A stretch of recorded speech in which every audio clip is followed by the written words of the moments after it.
Joining us now is the Vice President of the United States, J.D. Vance. Mr. Vice President, thank you for taking the time. Congratulations on what you and the President achieved yesterday. Walk our audience through the significance and the profundity and your role in helping achieve peace between Israel and Iran. Well, thanks so much, Charlie, for having me. It's good to talk with you. And really all credit goes to the President here. I mean, he had a very clear goal in mind. He wanted to destroy the Iranian nuclear program. He did that militarily. Of course, we tried to do it diplomatically, but the Iranians were not willing to play ball. But he also wanted us to be in a very narrow, very defined operation where once we solved the problem, he wanted to get the hell out and not have to deal with the Middle East anymore.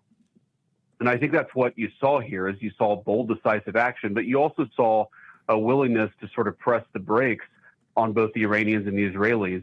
You know, what happened, I think it was very interesting. I came into the Oval Office on Monday morning, and we had just received calls from both the Israelis, but also from the Iranians. And from the Israelis, they were basically saying, look, we're exhausted. We don't want to do this anymore. And we've achieved our military objective. They were quite successful, as you know, but they didn't want to keep on going.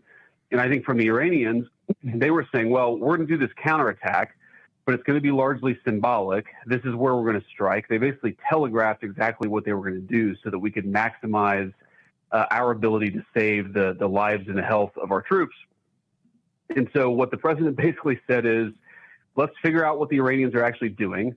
Let's obviously do everything that we can to save our troops. And then after the attack, let's reconvene and see where we are. And so we went to the Oval Office around 3 o'clock or so yesterday afternoon. The President kind of gathered up the senior team and said, look, the Iranians clearly didn't mean to kill anybody because they told us exactly where they were going to attack. The Israelis are telling us they've achieved their objectives and they don't want to do a long, protracted war. Let's go and get a ceasefire done. And then 3 hours later, that's exactly what we had accomplished. And hilariously, we were working on confirming and coordinating the details of this as I was on the way to do an interview with Brett Baer.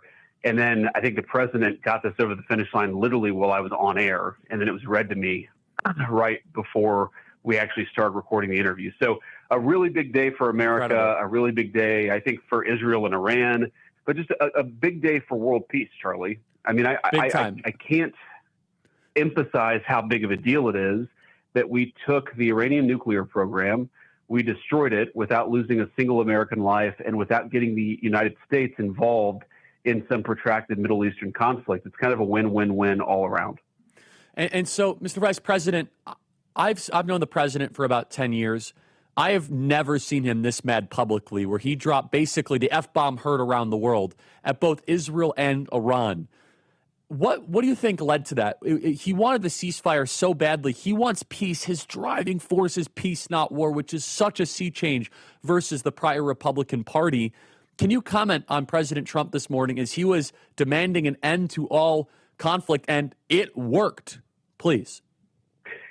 Yeah, so, I mean, look, ceasefires are always a little bit of mess, Charlie, and we don't even know fully exactly what happened. I mean, our understanding is that you know, the Israelis obviously tried to ramp up their campaign towards the very end.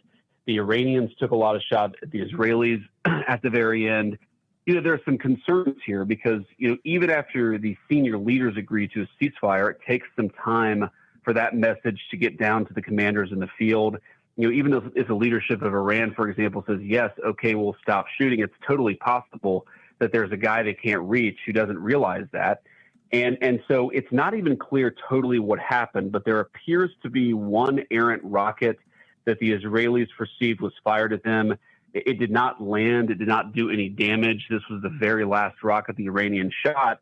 And then it seemed like the Israelis were going to do this massive response. And the President, you saw this morning, had just been, and I called him 5 minutes before this press conference, and we talked about it.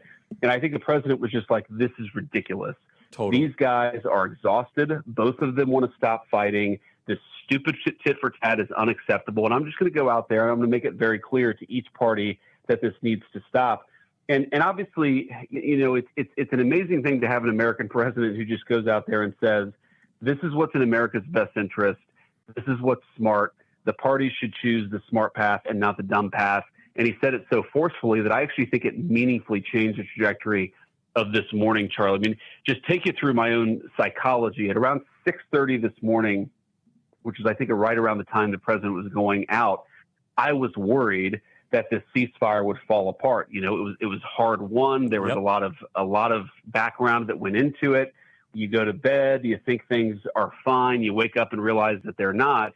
And I really thought around 6:30 this morning the whole thing might fall apart. The president got it back on track as only he can do. It was really amazing.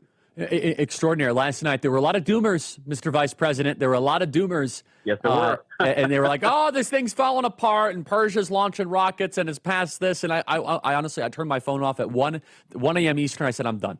I said, I'm just going to trust the Lord and trust Trump, who I think has the hand of God on him to settle this thing.